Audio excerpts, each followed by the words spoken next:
This wig is called Petite Mariah Mono.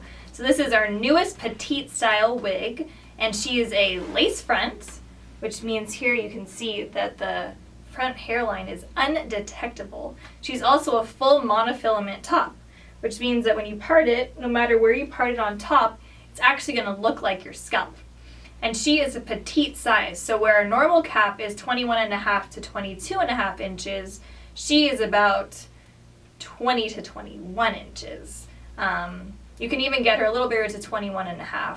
So she is for people whose head's just a little bit more petite. She's not going to be an ultra petite, so if your head is very tiny, this is still going to be big on you. But if your head just runs a little bit more petite, this is going to be the perfect size for you. So for instance, my head is just petite average, I'd say, and I can still wear this wig. So it's a wonderful style. Look at the back.